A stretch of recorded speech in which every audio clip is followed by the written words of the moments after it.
Aujourd'hui, nous allons plonger ensemble dans les Écritures, explorer les versets de la Genèse et dévoiler les raisons derrière ce jugement divin. Vous découvrirez pourquoi cette histoire est toujours d'actualité et comment elle peut éclairer votre chemin de foi. Ne quittez pas cette vidéo, car chaque mot vous rapprochera d'une compréhension plus profonde de votre relation avec Dieu. Avant de continuer, saviez-vous que plus de 60% des personnes qui regardent nos vidéos ne sont pas encore abonnées ? Si vous croyez en la puissance de Jésus-Christ, que vous voulez enrichir votre foi et ne jamais manquer de révélations bibliques comme celle-ci, abonnez-vous dès maintenant et activez la cloche des notifications. Cela vous permettra de rester connecté avec des contenus qui nourrissent bien votre âme et vous rapprochent de Dieu. Le récit d'Onan, tel que présenté dans la Genèse 38, 6 à 10, intrigue par sa profondeur et sa signification spirituelle. On y découvre l'histoire d'un homme qui, face à une responsabilité divine et familiale, a choisi de suivre son propre chemin. Le lévirat, cette coutume d'épouser la veuve de son frère pour assurer une descendance, symbolisait bien plus qu'une obligation sociale. Il reflétait un acte d'obéissance envers Dieu et une reconnaissance de la foi. Pourtant, Onan, au lieu de s'y conformer, a préféré esquiver ce devoir. Cette décision a révélé son manque de foi et sa négligence envers le plan divin, conduisant à une punition directe de Dieu. En effet, dans le texte biblique, il est écrit que Dieu n'a pas approuvé ce qu'Onan avait fait et qu'il l'a puni. Cette réaction divine peut sembler sévère au premier abord, mais elle soulève une vérité spirituelle fondamentale. La désobéissance au commandement divin entraîne des conséquences.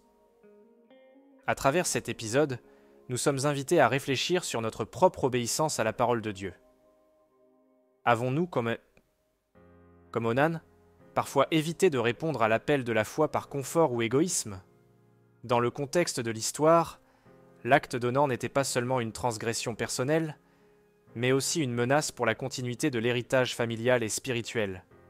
Cet héritage, au cœur des promesses faites à Abraham et à ses descendants, portait une signification prophétique.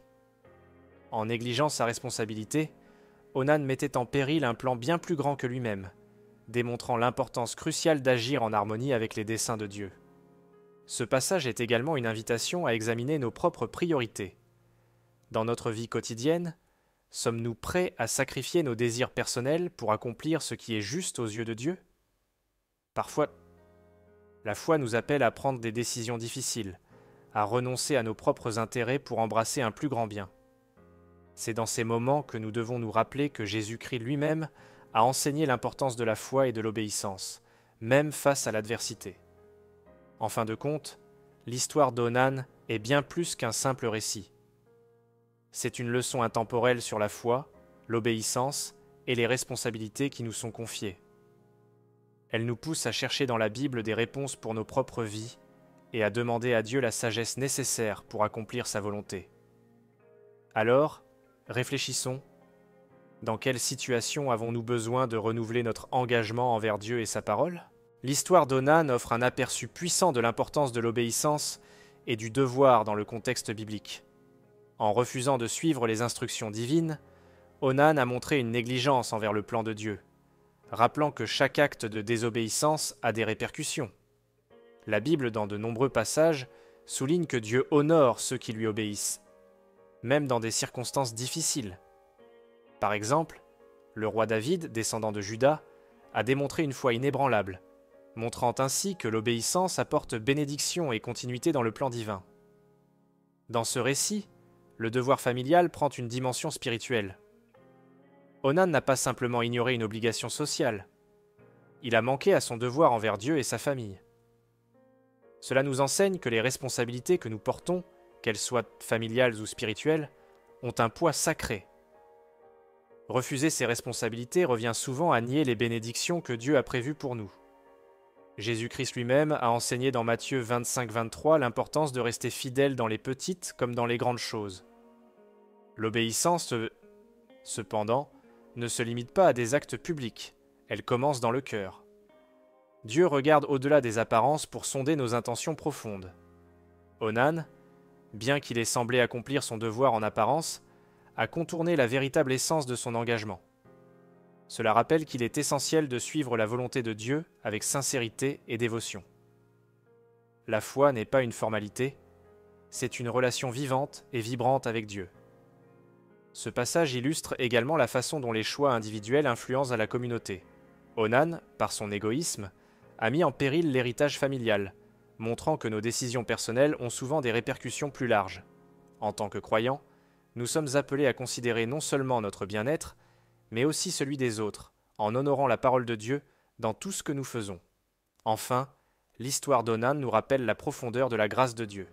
Bien qu'il punisse la désobéissance, il nous offre toujours une occasion de nous repentir et de revenir à lui. À travers la prière, l'étude de la Bible et l'humilité, nous pouvons chercher à mieux comprendre sa volonté et marcher dans ses voies. Alors, posons-nous cette question. Que signifie vraiment l'obéissance dans notre vie quotidienne? Et comment pouvons-nous mieux honorer Dieu à travers nos actions? La pratique du lévirat, évoquée dans la Genèse, est ancrée dans les coutumes anciennes qui valorisaient la famille et la continuité. Ce devoir consistait à préserver l'héritage familial en veillant à ce qu'un frère décédé puisse avoir une descendance, même après sa mort. Pour les peuples bibliques, cela symbolisait bien plus qu'un simple acte culturel. C'était une reconnaissance de la promesse divine transmise à travers les générations. En refusant de participer à cette coutume, Onan a rejeté une tradition sacrée qui reflétait la foi en Dieu et en ses promesses. Aujourd'hui, bien que ces pratiques ne soient plus en vigueur, les principes qui les sous-tendent restent pertinents. Ils rappellent l'importance de la responsabilité familiale, du respect des engagements et de la transmission des valeurs spirituelles. Nos familles modernes peuvent apprendre de cet exemple, en plaçant Dieu au centre de nos relations et en valorisant la prière et l'étude biblique comme des outils pour renforcer les liens familiaux. La descendance de Juda, à laquelle Onan appartenait, joue un rôle clé dans l'histoire biblique. C'est à travers cette lignée que sont issues des figures centrales comme le roi David et, selon la foi chrétienne, Jésus-Christ. Ainsi, refuser de suivre les ordonnances divines mettait en péril un héritage prophétique. Cela souligne que chaque action, même individuelle, peut avoir des implications éternelles. Dans nos vies, nous devons nous demander, nos choix honorent-ils le plan de Dieu ou le mettent-ils en danger? En outre, ce récit soulève une question intemporelle. Comment équilibrer les traditions et les attentes modernes avec les commandements de Dieu? Alors que le monde évolue, les enseignements bibliques restent constants. Ils nous rappellent que notre première allégeance est envers Dieu. Dans nos foyers, cela peut signifier transmettre des pratiques spirituelles, comme lire la Bible ensemble ou prier en famille, pour renforcer notre foi collective. Enfin, l'histoire du Lévirat et d'Onan révèle l'importance de la foi active. Nous sommes appelés à être des gardiens de la foi, à ne pas abandonner nos responsabilités spirituelles. En suivant les exemples bibliques et en apprenant de leurs erreurs, nous pouvons construire une vie qui glorifie Dieu. Alors, quel héritage spirituel laissez-vous derrière vous pour les générations futures? L'égoïsme d'Onan est une leçon puissante sur les conséquences de mettre ses propres intérêts avant ceux de Dieu et de sa communauté. En choisissant de désobéir, il a priorisé son confort personnel plutôt que l'accomplissement d'un devoir sacré. Ce comportement reflète une tentation universelle, celle de privilégier nos désirs au détriment de nos responsabilités.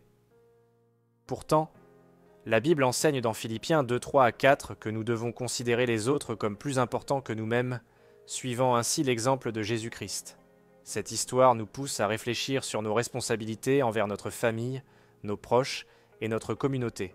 Dans un monde individualiste, il est facile d'oublier l'importance de soutenir les autres. Cependant, en tant que croyants, nous sommes appelés à servir, à aimer et à être des instruments de paix. Chaque acte de service, qu'il s'agisse d'aider un voisin ou de prier pour un ami, est un moyen de refléter l'amour de Dieu dans le monde. La punition d'Onan nous rappelle également que nos actions ont des répercussions spirituelles. Chaque choix que nous faisons témoigne de notre foi ou de notre manque de foi. Si nous agissons dans l'égoïsme, nous risquons de nous éloigner de Dieu et de ses bénédictions. En revanche, une vie guidée par la prière, la lecture de la Bible et la soumission à la volonté divine nous rapproche de lui et nous permet de vivre selon ses plans.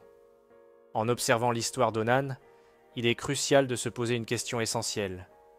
Comment pouvons-nous mieux aligner nos vies avec les enseignements bibliques? Une manière pratique consiste à méditer sur des passages tels que Proverbes 3, 5 à 6, qui nous exhortent à faire confiance à Dieu de tout notre cœur. En nous appuyant sur sa sagesse plutôt que sur la nôtre, nous pouvons éviter les pièges de l'égoïsme et de la désobéissance. Ainsi, l'histoire d'Onan est un appel à la réflexion personnelle et à l'action. Elle nous encourage à examiner nos cœurs, à reconnaître nos faiblesses et à chercher la grâce de Dieu pour vivre une vie qui lui est agréable. Prenons ce moment pour prier et demander à Dieu de nous guider dans nos responsabilités, afin que nous puissions refléter sa lumière dans toutes nos actions. L'histoire d'Onan nous enseigne que chaque choix que nous faisons a des conséquences spirituelles profondes. Et vous, dans quelle situation avez-vous ressenti l'appel de Dieu à obéir, mais avez hésité? Partagez votre expérience dans les commentaires. Vos réflexions pourraient inspirer et encourager d'autres membres de cette communauté de foi.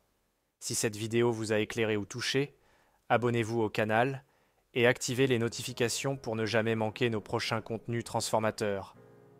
Et surtout, ne partez pas encore. Un autre message puissant vous attend dans la vidéo recommandée qui s'affichera à l'écran. Cliquez pour continuer ce voyage spirituel. Je suis Louis et je vous remercie d'avoir partagé ce moment avec moi. À très bientôt. Que Dieu vous bénisse abondamment.